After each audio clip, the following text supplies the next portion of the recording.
In this courtroom drama, you'll see a shocking pattern of crimes stretching back decades, a legal twist that could shave years off a sentence, and an emotional goodbye that will hit you right in the gut. Trust me, you'll want to see how this unfolds. And hey, if you love breaking down real courtroom moments, make sure to hit subscribe so you never miss the next case.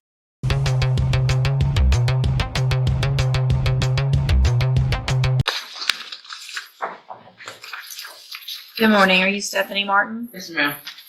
Give me just a second, please. Will your client waive the formal reading of the indictment in each case? Yes, Your Honor.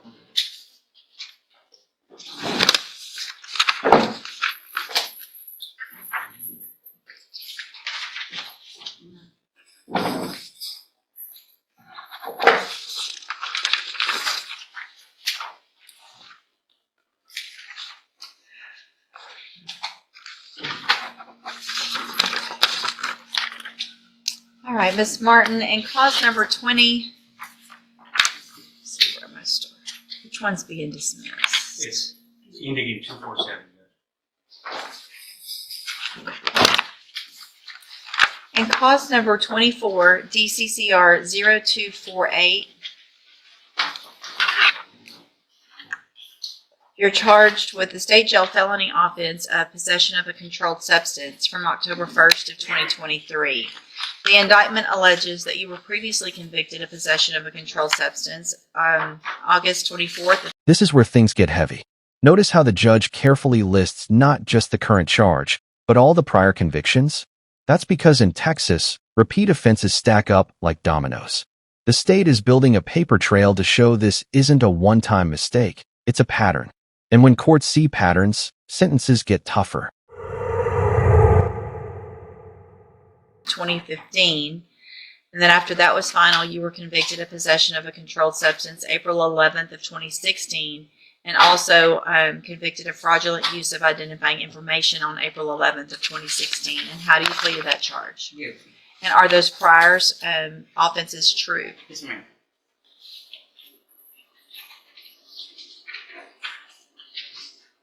And then in cause number 23, DCCR 1850, you're charged also with the state jail felony offense of theft with previous convictions.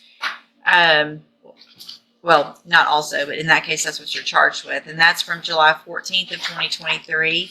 The indictment alleges you were previously convicted of theft August 14th of 2001, March 15th of 2006, September 8th of 2014, August 24th of 2015, April 11th of 2016, July 31st of 2018, January 28th of 2019, and then the indictment alleges those three prior other offenses of the possession of a controlled substance in two cases and that fraudulent use of identifying information. And how do you plead to that charge? Yes. And are all of those prior convictions true? Yes, ma'am.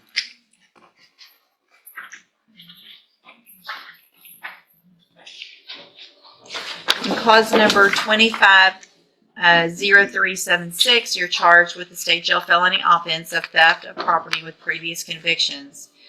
This offense date is from February 7th of 2025. It alleges all of those. Did you catch that? This timeline stretches all the way back to 2001. That's nearly 25 years of documented run-ins with the law. Imagine the impact on the jury, or in this case, the judge. Each conviction adds weight, like bricks in a backpack, making it harder for the defendant to walk free. Same prior theft offenses as well as the same prior state jail felony offenses. And how do you plead to that charge? Yes. And again, are those prior convictions true? Yes, ma'am.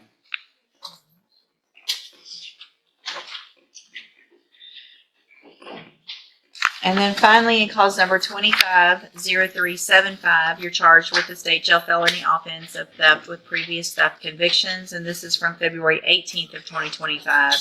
It also alleges all of those same prior theft cases as well as those other prior state jail felony cases, convictions. And how do you plead to that charge? Yes. And again, are all of those prior convictions true? Yes, ma'am. In each of these cases, did you enter your pleas of guilty and true freely and voluntarily? Yes, ma'am. And did you plead guilty in each case because you actually did what they charged you with? Yes, ma'am. In all of these cases, I have here on the computer some documents that have your signature on them that the state has marked as Exhibit Number 1. Before you signed these, did you go over them with Ms. Holmes? Yes, ma'am. Do you fully understand them? Yes, ma'am. And do you understand, if I follow the agreements that you've made with the district attorney, that you will be waiving or giving up any right to appeal? Yes, ma'am. Also, do you understand, if you're not a U.S. citizen, that a plea of guilty or no contest may result in your deportation, exclusion from admission to the country, or denial of naturalization under federal law? Yes, ma'am. State tenders number 1 in each case. No objection. It's admitted in each case. Is there any evidence that Ms. Martin is not competent? No, Your Honor.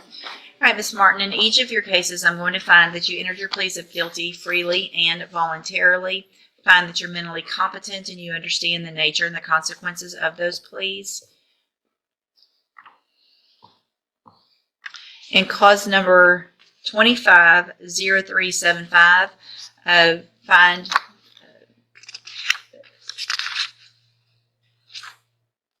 sorry, okay. In 30735, find sufficient evidence to find you guilty, and at this time find you guilty of the state jail felony offense of theft with prior convictions. Find all of the prior convictions true. Sentence you in accordance with your agreement to a term of 7 years in the institutional division of the Texas Department of Corrections. You will receive credit on that sentence for any time that you've been in custody that the law gives you the right to receive. And cause number 250376, also find sufficient evidence to find you guilty, and at this time find you guilty of theft with previous convictions. Find all of the previous convictions true. Sentence you in accordance with your agreement to a term of 7 years in the institutional division of the Texas Department of Corrections. You will also receive credit on that sentence for any time that you've been in custody that the law gives you the right to receive. Clause number 23, DCCR 1850, find sufficient evidence to find you guilty, and at this time find you guilty of the state jail felony offense of theft with previous convictions. Find all those prior convictions true. Sentence you in accordance with your agreement to a term of 7 years in the institutional division of the Texas Department of Corrections. You will also receive credit for that on that sentence for any time that you've been in custody that the law gives you the right to receive. And cause number 24, DCCR 0248, also find sufficient evidence to find you guilty, and at this time find you guilty of the state jail felony offense of possession of a controlled substance. Find all of those prior convictions true. Sentence you in accordance with your agreement to a term of 7 years in the institutional division of the Texas Department of Corrections. You will also receive credit on that sentence for any time that you've been in custody that the law gives you the right to receive. These will all run concurrently, which means together at the same time. So are we doing all this? All of it runs at the same time, yes ma'am. I will also sign a dismissal in 24 DCCR 0247 as part of that agreement. Your Honor, if I may, I'm sorry. Yes, sir. The plea also contemplates the declination of prosecution of the unfiled. Here's a twist worth noting. The judge just said the sentences will run concurrently. That's huge. Instead of stacking years on top of years, all 4 sentences run at the same time. Translation? 7 years total, not 28. It's a legal lifeline, and it shows the power of plea agreements in saving defendants decades behind bars. Possession of controlled substance that appears in BPD number 2025002990. So the state has also, as part of this agreement, agreed not to pursue that specific case. Do you understand? So there's another possession case out there that Beaumont PD has, but that they haven't, either the labs haven't been done or whatever, it hasn't been indicted yet. What they're saying is they're not going to pursue that case. So it will not be indicted. You're not going to have to come back here and take care of that case. It's kind of like it's being dismissed before it really gets indicted. Does that make sense? Okay. Did I print all 4? Yes. All right, so I'm going to hand you, in all 4 of these cases, the trial court certifications that shows these were agreements that I followed, and so you've waived your right to appeal. I have also handed you a written admonishment regarding your ineligibility to possess a firearm or ammunition. Because of the judgments entered against you, you're ineligible under Texas law to possess a firearm or ammunition. Possession of a firearm or ammunition could lead to charges against you.